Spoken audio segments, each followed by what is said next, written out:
camera. That's true. It's the last time I'll have to buy wine and cookies. It's the last time I'll sit up here looking, but... It's probably not the last time. Yeah, no, but For this. No, Stephanie, I don't need your sass. You can tell it's a special occasion because I'm wearing like my new favorite sweater. That's the special occasion. In and of itself, the favorite sweater. Yeah, I don't think we have anything else today. The sign-up form is going around, so sign it. Yeah. We don't have anything else special for the last. Yeah. It's like, well, I mean, what? It's all last year's reading, right? Oh, that's right. It's all third years. We're fourth years. This is about to graduate. Let me be me, Cameron.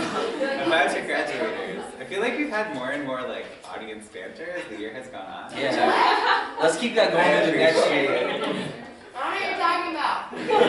Right here. Especially from Rachel. Yeah, but we really don't have anything else. But it's exciting. We have 4 readers, all 3 genres. They're all about to leave us forever, so like there's that. So yeah, you know, we'll try our best not to cry. Morgan's already crying. Say that? Anyway, we're gonna get started. Am I starting? You're starting. Okay. Wait. Okay. Yeah.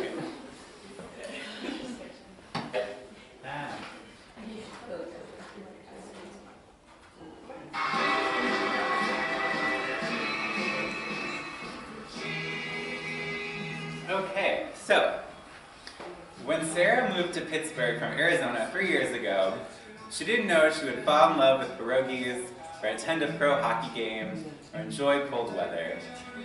Although she is still learning about efficient methods of leaf removal, she is not surprised that her fellow writers at Pitt have inspired her with their talent, patience, and friendship, without which she probably wouldn't have much to read tonight. She thanks them for being amazing, and you for coming to Speakeasy. Sara Button, ever generous.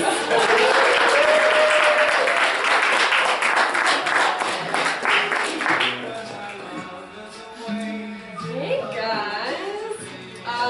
So in the vein of the final years, I like that term better, I think. The last year's reading. I'm reading from my manuscript, and this is actually the ending of the preface and the first part of chapter 1. And hopefully it won't be too long. Okay. When I look at the important times in my life, my romantic life, or my traveling life, or my professional life even, which amount to the same thing really, movie going has been integral.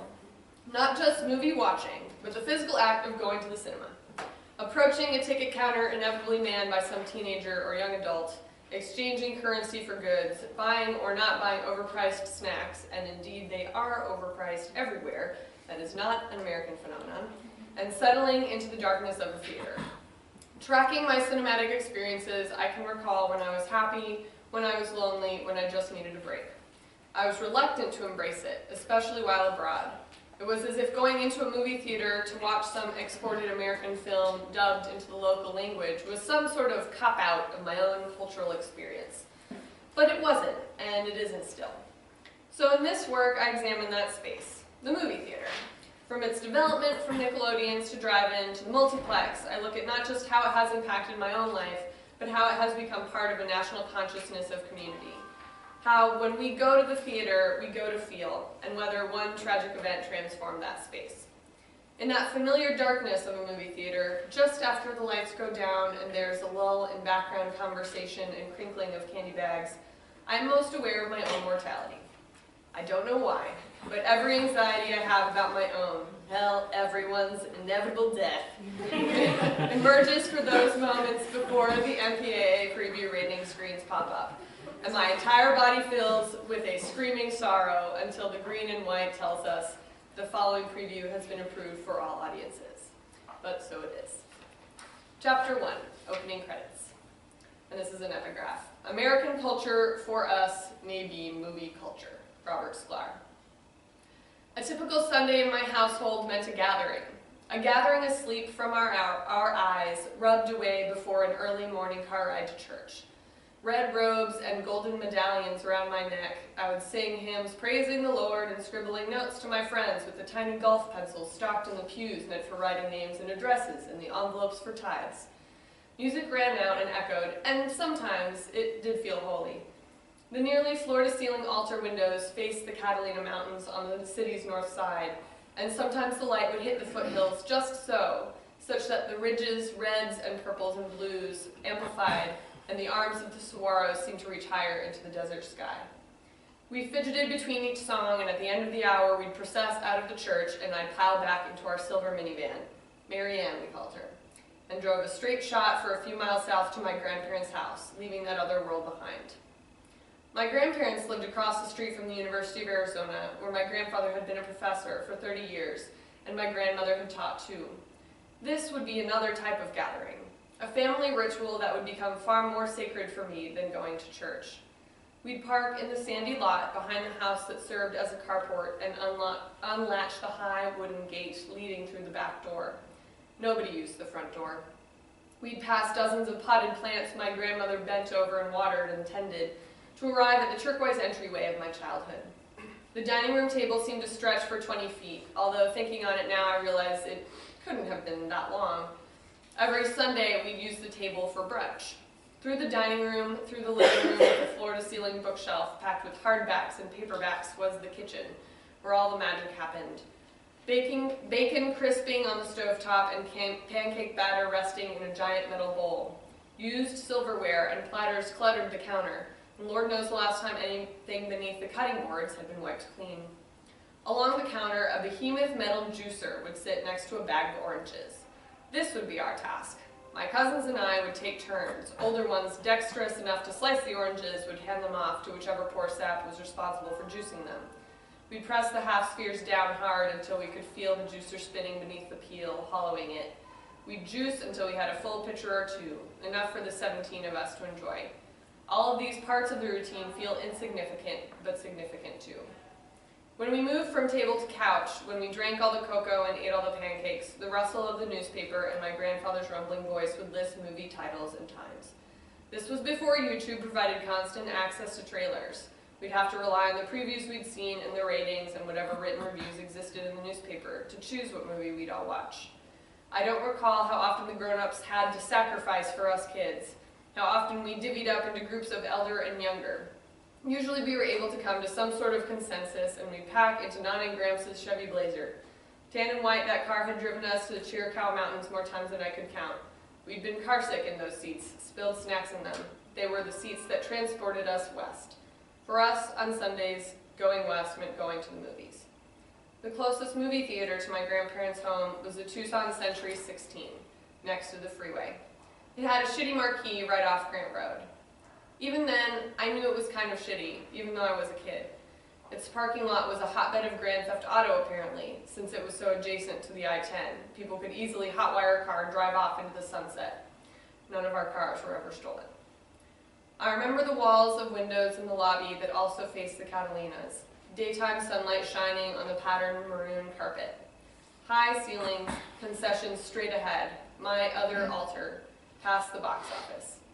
Posters framed in the lobby announced upcoming movies, and the bathrooms all had fluorescent lights. The space itself was nothing special. Management did not organize any unique programming, it was just a chain multiplex. But it was our theater, home to my earliest movie-going moments. Actually going to the movies instead of watching them on the VHS tape player in my living room at home, like I had done with Annie, The Wizard of Oz, The Little Mermaid, Beauty and the Beast, Cinderella. That was my first cinema, where I sat in the urban dark with my family, feeling happiness together, looking at something together. Thanks.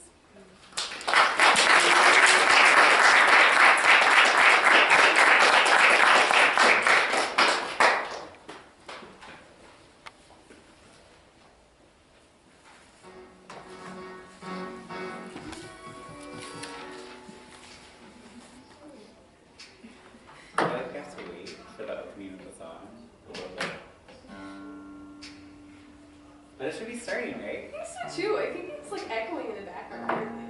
Is it playing in the back? Can you hear the words? I mean, I could see it. I'm not going to do that though. Well, Morgan can sing it for you later. I don't know. There's like some left-right thing that the board is doing that's weird. Anyways, opening song to Hamilton. Yeah. So Morgan is mouthing the words to the song right now, even though we can't hear it. She's been a hermit for all of her 3rd year, building a little cave of Reese's and Oreos, and only venturing outside to walk her dog and to come to Speakeasy. This is the first Speakeasy she's read at in a year that hasn't necessitated a costume, but we almost instituted a theme for that reason, but we didn't. But she also thought about wearing one anyway. Morgan Kayser.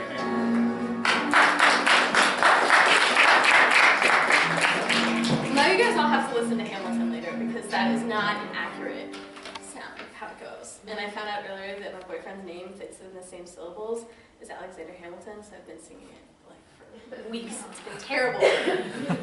So if you want to experience the same torture, let me know. I'll figure it out. So most of you know that I've been writing for the past 2 years. I've been trying to write a novel about genetic mutations in my family and breast cancer. And I've been writing it in realism, which I never write, and I kept like handing it to people and being like, oh, but this isn't what I usually write. It was really tough, and it didn't sound very good, and it was just not great in general. And then I realized, why am I writing about it in the way that I don't write? So lately I've been trying to write about breast cancer and genetic mutations in the way that I usually write, which is weird.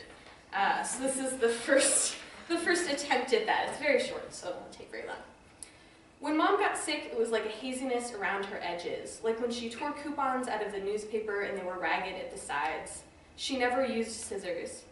The scissors always disappeared from their home in the kitchen junk drawer, repurposed into parts of a Rube Goldberg machine for the science fair, or snapped off and used as screwdrivers to fix Dad's car in the garage. I guess Dad's screwdrivers disappeared too. But that's not the meaning of disappeared, not the medical meaning. We use it so often to mean temporarily gone or just misplaced or changed, but it wasn't the same. We all knew it happened, the disappearing of women, how their illness ended in invisibility. We heard about it on the news, the words epidemic flashing in red and white across the ticker tape. People wore white ribbons. Mom said they shouldn't have worn ribbons at all. They're invisible, aren't they? They aren't turning white. For weeks, every time I left the house, she'd ask if I had my ribbon on. I'd nod, patting my empty collar. We all knew it happened, but we didn't know how it happened. I thought it'd be sudden, like the rapture. You'd be talking to a woman and suddenly you'd be walking into the air. But it wasn't like that. It was slow, like paper dissolving in water, like the erosion of the coast, like looking in the mirror at 60 and suddenly not recognizing your own face. At first, you couldn't even see it happening. At first, it might have been just a trick of the light. And then you felt it growing, a heaviness in you that can't be ignored. I didn't think it'd feel heavy either, thought it'd feel ethereal and ghost-like, but that's not what they said. Beatrice, my great-aunt who disappeared last year, told my grandmother it felt heavier every day, and then when you were gone, when you were truly transparent, your body felt like stone but was as vaporous as the air we breathe. Your voice felt like a scream, but was barely a whisper on the wind. With Mom, it was a gradual blurred illumination, like those cherubic angels in Renaissance paintings. There's a name for that effect. I've forgotten it now. After Mom started, a month later, it was Grandma. How long do we have? We asked every doctor. It's hard to tell, they said, a chorus of voices in fluorescent bright chapels of their offices. Even the way they held their hands reminded me of church, the way they were clasped in front of them as they delivered the news, their voices rumbling and godlike. A year, 6 months, maybe a few weeks. You should start making arrangements now. We made a different contingency plan for each answer, a prioritized list of things to see and do. Mom didn't want to stray far. It's not like I won't be able to see things when it happens. They just can't see me. I'll see the Grand Canyon then. Let's just play Scrabble for now. So we'd play for hours until the tiles started to slip through her fingertips. Grandma didn't want to see people or places. She wanted to see graves and write out the stories of their owners, travel back to the holler she came from in West Virginia, the mountains that surrounded it, beheaded and flattened by corporate coal greed. You'll do this for me when I'm gone, right? You won't let them forget? Her calligraphy, practiced and perfect, grew thin and trailed off into the blank white of the paper, the stories ending mid-sentence. 2 in 1 month. Very curious, all the doctors would say. They'd reach their cold, hard hands out to my edges to make sure they were secure. There are treatments, you know, and genetic testing. There are so many options available to you, so many choices your mother and grandmother didn't have. Opacity, it was called. If it wasn't too late, if you hadn't already gone too hazy, they could inject you with it and you would grow hard and strong, the lines of your body like a cartoon, sharp and distinct from the reality around you. I went once to the clinic full of women in turbans and thick furs, bundled up as if they could hide from the virus. They read magazines and nibbled on cookies as the drugs dripped into them. I never went back. When Grandma was semi-translucent, a living ghost, like a shadow, she gave me her winter boots. Grandma, you'll need these, I said. I won't. You'll still be cold, won't you, once it's done? She shook her head. Beatrice told me you can't feel anything when it happens. We were quiet for a moment. I played with the laces on the boots. They'd be too big on me. Grandma was 5'9" and wore a size 10. She called me shrimp. I got my jeans from my father's side. Maybe that would save me. The boots were nicer than any I could afford. I'd wear fuzzy socks. I'd make them fit. What if Beatrice was wrong, I asked. If I can feel the cold, she said, I hope it kills me. She smiled, patted my hands. My hands stiffened at the tiny wisps of air. I could hardly feel her. They'll be too big on you, she said. Wear thick socks. Thanks.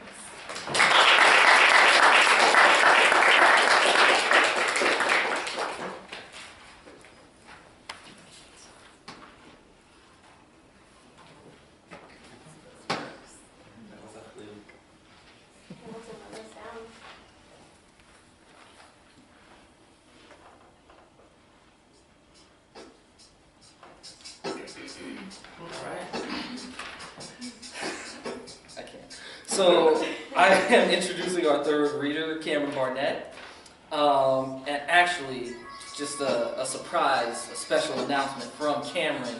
Today, April 6, 2016, is the drop of our mixtape, The Popeye Sessions. Nah, I'm kidding. Cameron wrote a really short bio and I was just like, I'm not going to let him get away with that, so here's the actual bio he gave us. Cameron has poems forthcoming in Barely South Review, Tri-Quarterly, and the Minnesota Review. He will read those and others to you now. Ladies and gentlemen, my friend, and the most affectionate way I can say this, my nigga, Cameron Barnett.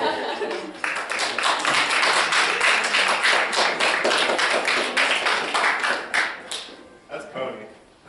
I figured you know that, but yeah, I was gonna write a longer bio, but I didn't know what to say, and I had a lot of feelings. But basically, I love Speakeasy. I think this is an awesome space for us, and I'm gonna miss it. But I got 4 poems for you guys. All of these are from my manuscripts. A few of them have gotten published recently, so I was like, why not? So let's start. This first one's called, I feel like I've read this one a lot in Speakeasy, but I don't know. It's called Between Skin. Suppose I say the word autumn and write satchel on a small blank note card, lick it closed in an envelope and mail it to you. So as you open it, standing alone in your cold kitchen, you recall crimson leaves crunching under our feet, the smell of the steep city trail, how we split clammy palms long enough for a love note to slip beneath the red patched flap of your bag, the corners of your grin pinned back with hesitation, our shoes kicking up the dirt. Or would you remember one evening that winter, over heated pots, your mother's steady stirring, bag in hand, the draw of your wrist unzipping, my notes pouring onto the table, the pinch of sleeve and skin in the zipper teeth, your mother's sparrow eye watching you flush-faced, and the sigh and swift spurn of her snatching the red leather. I know I am hard to remember sometimes, especially when the morning finds you only mostly clothed, blushing by the sink with your coffee and a simple card reading satchel. Just think of it as a missed kiss, and that sting at the wrist, the tug between skin and bone, is the way I remember you, too. This one's newer. It's called Black Locusts, after Alison Seaback. There are no gardens in my neighborhood, just 3 black locust trees in my backyard. All spring, cream white petals blooming like baby teeth, nectar drooling from the center. In the summer, they stand, as if for a portrait, lined up like siblings in the corner of my window. I grow fond of how they bend toward each other. By autumn, they droop and withdraw like moody teens, leaving all their trash behind them. They are the children I pray every night to have. In western Pennsylvania, 3 seasons go by in a day. I'm used to it. I take the leaf blower to their bases, a stay-at-home father cleaning out and rearranging rooms while empty nesting, whistling all the while. Later, when winter comes, I watch kudzu creep up their trunks, wrapping itself over every inch, stealing away the last bits of sun. Before the first snowfall, I'll sharpen a hatchet, read up on girdling, stand at the window, and wonder which sort of death they deserve. So, y'all know I love to write about Emmett Till, so this is my latest Emmett Till poem. It's called Emmett Till Haunts the Library in Money, Mississippi. What I can't let you know is that death, too, is a snore. A sooty shelf of unmoving paper with some gas-bag lady at the front desk. If you knew, there'd be too many questions how I sneak past heaven's gate some days to nap against the silent stacks, feel the blood in my head drip into the young adult fiction. Mamie always preached good posture, so I sit straight at least. When I was black, I grew used to the shuffle of visibility, to the "move, boy," and the 1,000-yard stare over my head. So being ghost isn't all new or scary. No one asked me what came out of my lips 60 years ago because I might as well be ink on closed pages, lost somewhere in the archives. You can't judge a book by its facts or flaps or back cover, but a black boy is the title and the illustration staring you in the face, asking to be seen or sampled, but not smothered between the other black boys, forgotten, dog-eared, and ditched. I don't love death, but I don't mind reading the periodicals for faces like mine, putting names to the ones I'll welcome through the gates soon. This last one's actually the title of my manuscript. It's called The Drowning Boy's Guide to Water. Shout out to Nina Schabach for inspiring the title. The Drowning Boy's Guide to Water. Remember the strength of chlorine, the indoor pool, swim class clinging to the kickboard, then jumping from the ledge into the arms of the smiling white lady, only mostly sure she would catch you. Mom calling, "Cameron, Cameron," to get you to look, and said, "Kick, kick." Remember, there's nothing a mother won't do for one still shot of your head above the water. It's important to always practice good form. Kick your legs. Remember Tortola, the sea like melted marbles, and the sun at the equator, your brown skin browning. With a stretch of snorkel between your teeth, you jumped in and chased a sea turtle for the length of the tiny island's beach. The pressure in your ears right when you thought you could catch it, Mom and Dad sighing when you came back to the surface. Remember, your worst fear is not being able to breathe. Most people who drown are brown, and 80% of people who drown are male. Don't forget to kick your legs. Don't forget middle school musicals, all the costumes and makeup, the white boys making jokes about blackface, the laughter gurgling in their necks, no one else like you to back you up. Sometimes you will swallow water. Remember, a throat is the size of a skittle or a hole in a hoodie, and Trayvon's legs kicked hard against the night. Drowning isn't loud or splashy. It's silent, autonomic, neck tilt and terror. When you are drowning, feet become rocks, hands push down water in vain, and the thump of blood is the only thing that can be heard. It is all supposedly painless. Always remember that. Always remember your first girlfriend's grandmother sneering at the sight of her white arms wrapped up in your hoodie how you pretended it was painless but you couldn't help but kick your legs, or how nobody will save you anymore when you yell, "I can't breathe, so just kick your legs," or every sidewalk where a white girl sees you, pulls her phone up to her face, and crosses the street like she's guarding something secret. Kick your legs. Remember that you have been a white girl secret before. Kick your legs. When you are drowning, don't forget to practice good form. Float on the surface. Part the water with your lips. Only swallow as much as you can hold. Thank you.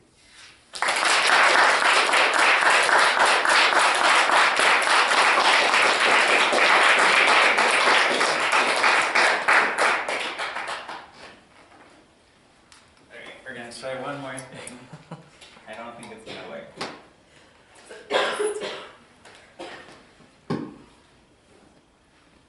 That was like a good sound, right? Oh, it worked! Because it's Joey. Of course.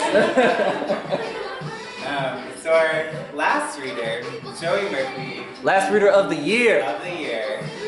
going out with a bang, is a fourth-year MFA student in creative nonfiction. The first thing she was told in a workshop here at Pitt was that memoir was stupid and memoirs about mothers were really stupid. She just printed out her memoir about her mother and turned it in.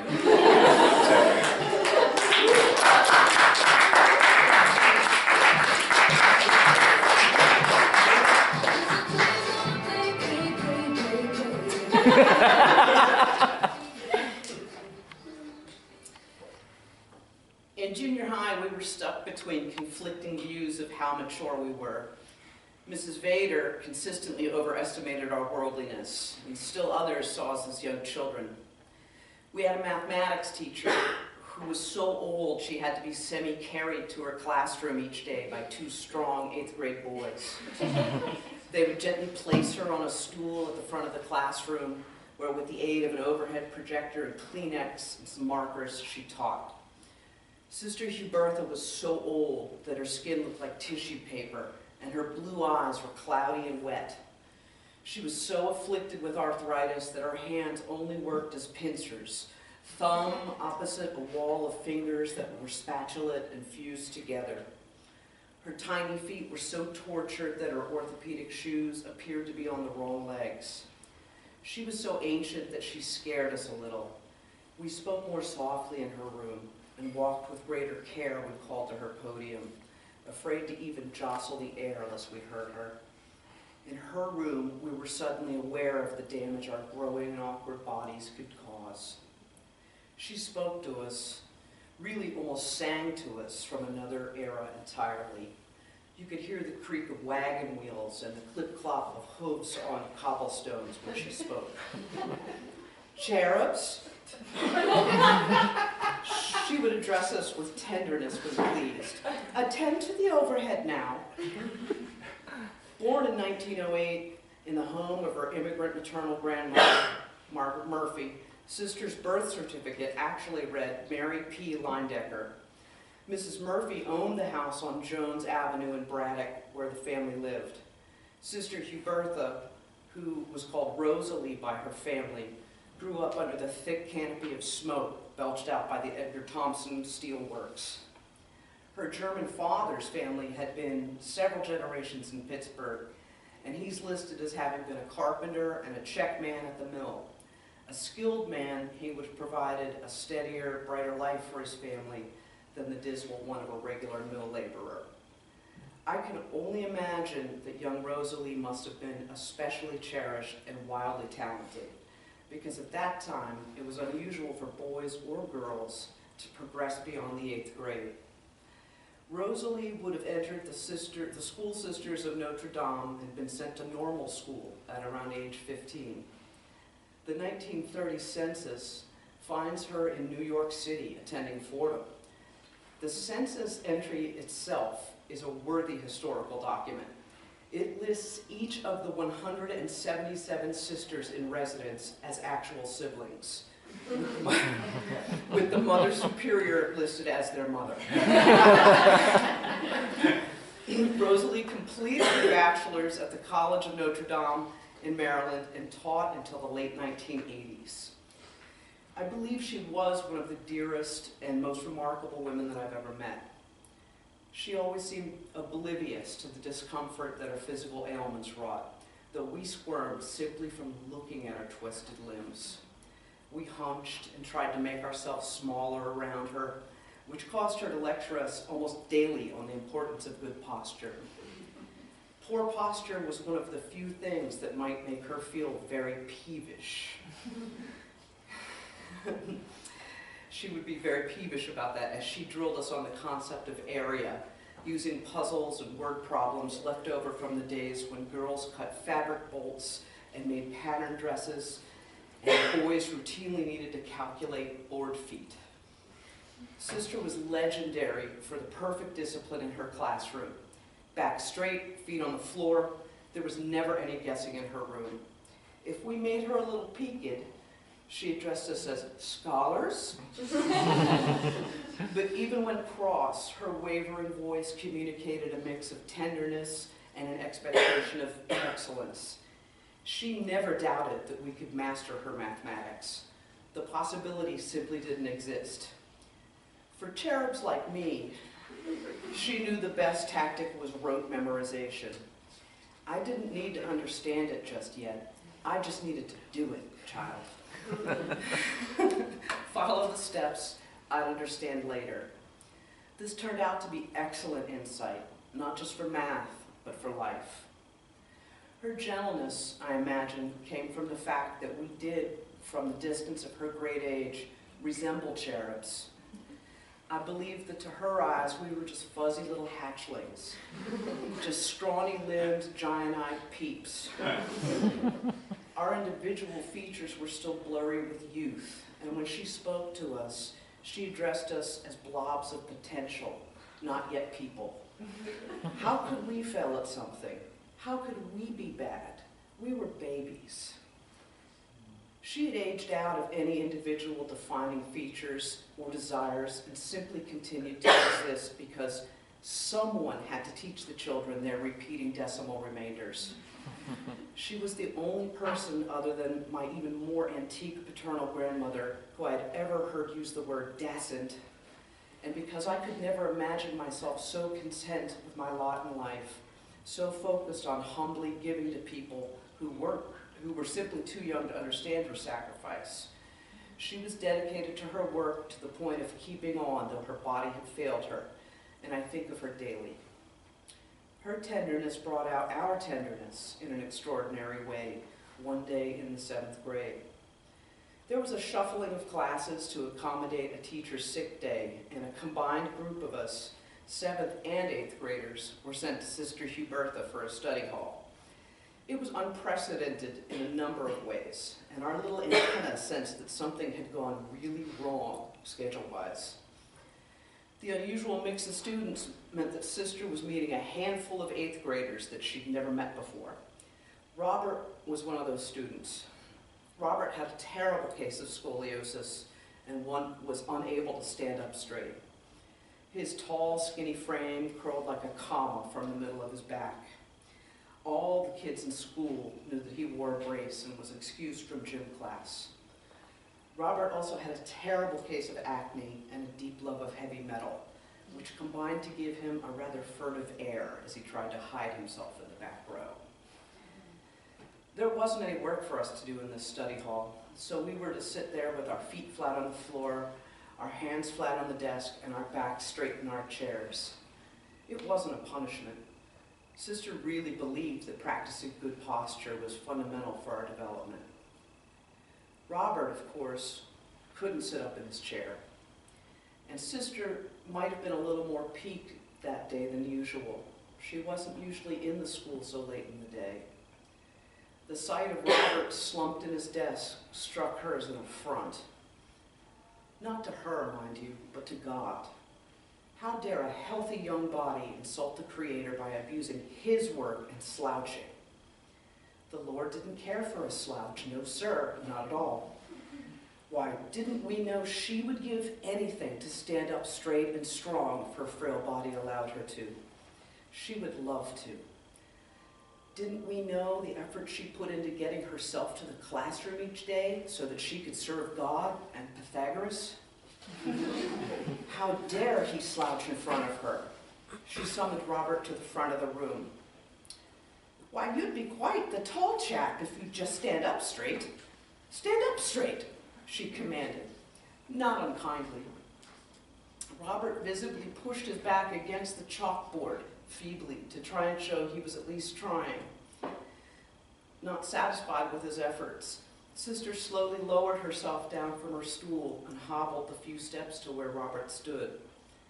We gasped as she placed the knuckles of one of her pincher hands against his shoulders and shoved Robert until he was against the board. See now what a tall fellow you are? Her pleasure faded as Robert deflated back into a slouch the moment she removed her restraining claw from his shoulder. Are you playing at being afflicted, boy? We were frozen in our seats. For starters, we'd never seen Sister walk unescorted before, and she seemed impossibly precarious to us. I was aware of holding my breath. Secondly, treating Robert with kindness and respect was a school-wide mandate. That mandate, however, was trumped, even for Robert, by the unspoken mandate to be extra kind and good to Sister Hubertha. She was a precious relic. Sister pushed Robert's shoulder a second time, and then a third and fourth time, as Robert's spine collapsed again and again into a curve. Not one of us said a word. Not a soul among us had the heart to tell her that Robert was legitimately handicapped. Robert couldn't even bring himself to embarrass her in such a way. Robert couldn't stand to be looked at, couldn't stand to be the center of attention. Yet he stood there, turning purple with a stoicism that no 13-year-old boy should have been able to manage, as Sister shoved him one last time with all of her might, finally upending herself. The next minute played out in cruel slow motion, and our hearts broke to see her land helpless on the floor. Robert stood still as a statue, and we sat rigid with our hands flat on our desks and our feet flat on the floor, torn between staying seated as instructed and rushing to Sister, and also terrified of even trying to help her, lest we make things worse for her fragile self. We did not whisper, we did not giggle, we did not think any of it was funny. A few of us teared up. I remember being proud of us and proud of Robert, but proudest of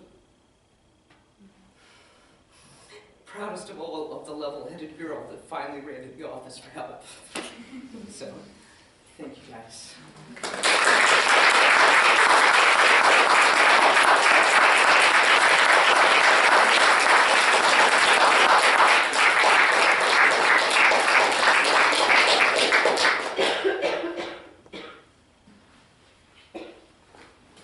Happy things to send you on your way. But we'll play the Hamilton opening again, now that it's working. Just so if you haven't heard it, you don't have an excuse. So, but that's our show. That's Speakeasy. So one more round of applause for our readers today.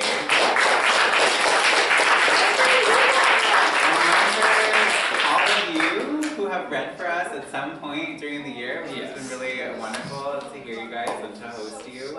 Thanks The readers so much make for the show. coming. Thank you for hosting! Yay! And bye to you. And I was saying, well, Yeah, hopefully that sheet made it around. It's like my last flag. Okay. And we can introduce our new host for because next they're all year. here. So next year, your Speakeasy team, this is like our passing the baton. So Yeah. we're officially done. Well, I still gotta do video stuff, but whatever. Well, I'm officially done. So next year, our hosts are going to be from poetry, Lucia Latempio. Come on up. You're going to join us up here. Oh, that's fun. I like that. Surprise, we didn't rehearse this. Yay. From fiction, Rachel Brickner. You will no longer be able to get a dancer from the back. I think I was around when I said it. Were you? Too late. You were not. We had a whole conversation about it. We'll talk later. We'll talk later. Yeah, we're good. And Stephen Triplet from Not Fiction.